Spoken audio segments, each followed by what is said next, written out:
welcome back to our channel Boom and Pop, where we like everything that goes boom and pop. If you haven't seen our first video about how we talked about how to pick out a gun that fits you right out of the bag, right out of the box, please go back and check that out. Today we're going to be talking about consistent gun mount, because we talked about where our eye is the rear side of the gun. Now we need to make sure our eye stays in that position consistently. If our eye shifts around, if it's not a good fit, then we're not going to look down the barrel properly to smash that clay. And that's the name of the game. Even a chipped clay is a broken clay, but a non-chipped clay is a missed bird, and that'll count against you. So let's talk about how to consistently mount the gun. Mounting the gun means when you put it up to your shoulder, if it's in the rest position, you put it up to your shoulder and you put it up to your face and you're getting ready to pull the trigger. Can you do that consistently? Can that same position happen every time? And so that comes with practice. That also comes by getting the gun adjusted, like we had talked about. If your eye's too high, if it's too low, if it's too far to the right, too far to the left, make those adjustments.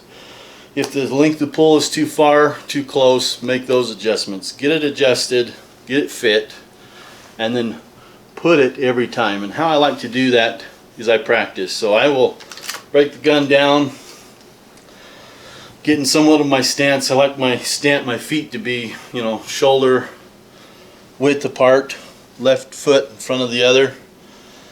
And I want to be able to stand like that. Now we'll talk about why that's important in a little bit, because of how the bird flies. So what I'll do is I'll shut my eyes at this point, and I'll get the gun ready to mount. I'll mount the gun with my eyes shut. I'll open my eyes.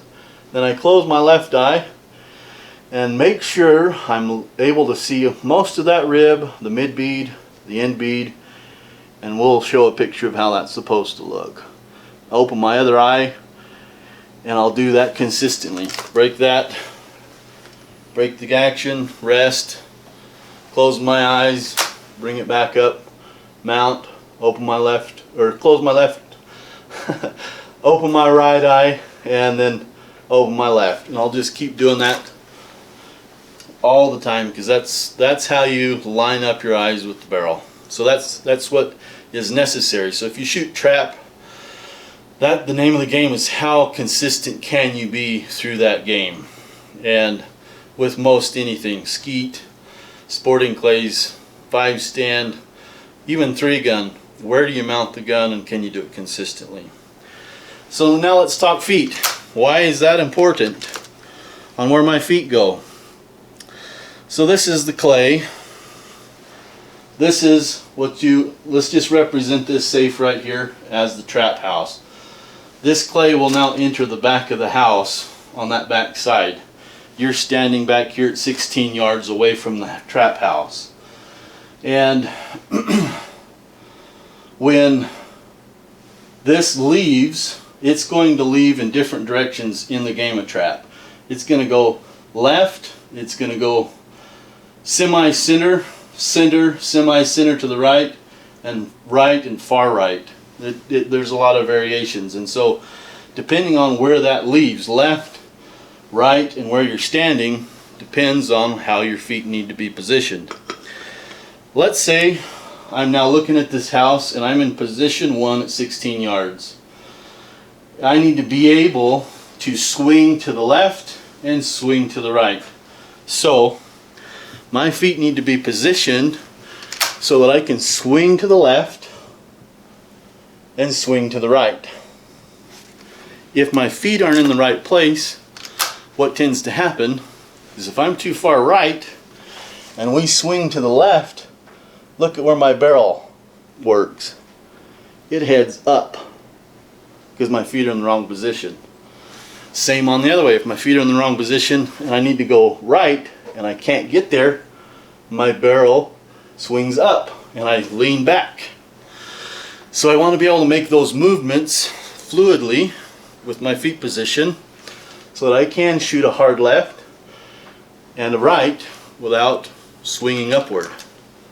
And that's the importance of that. So when you get there to your position, be mindful, this is the furthest point that I need to kill this bird at, and can I swing to that point without having to move my feet? And can I swing to this point without having to move my feet? And that's how you position your feet. Otherwise, you'll swing to that spot, and before you know it, you're rising, your barrel's rising, and you can't hit it. The other thing we want to talk about is I get a lot of questions on what ammo should I be buying for a first-time buyer. I can't say any brand's better than the other necessarily, but what you do have to know is what gauge is your shotgun. 20 gauge, 12 gauge, 28 gauge, 410. You need to know the gauge. Put the right gauge in. That gun on the barrel will also tell you what size that shell can be. If it's 2 3/4, 3 inch. Some guns don't shoot 3 inch, some do. This number here is 1145 feet per second. So that'll travel that far in 1 second. That's going to be a lighter powder load, and it won't travel as far as 1300 feet per second. That's going to have more powder. Why do I need this versus this? How far away am I shooting? That's the thing. So if you're up pretty close, take a lighter load, shoot that lighter load, and enjoy it. If you're further away, take a little higher load and enjoy it. This will kick a little harder than this one. That's basically the difference there. This number right here is the size of BBs that are in there. Some ranges won't allow you to use any different sizes, and you just have to know the rules to the range. The ranges that I go let us shoot 1 and 1 1/8.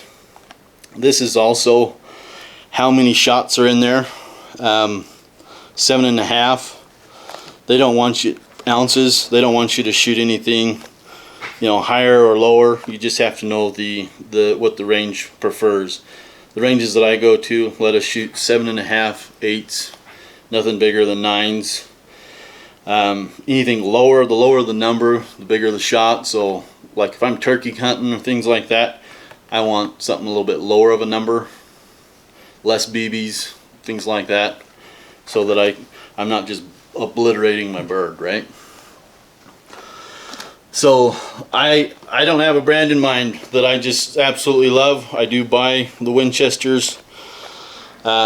Just starting out at the range, you're figuring this out, yeah, go pick you up some 1145s, 1150s, something that's a little lighter load. You're shooting a little closer, and that works. Most of the disciplines, skeet, trap, 5-stand, sporting clays, you know, it all depends on where in yardage you're going to be shooting, and not necessarily they're going to range so much you're like, oh man, I have to have a 1300 for this one, and go to the next stand, oh I have to have 1145. You can manipulate that with chokes. We might do another video later on about a choke. A choke is exactly what it means. It chokes down the shot pattern.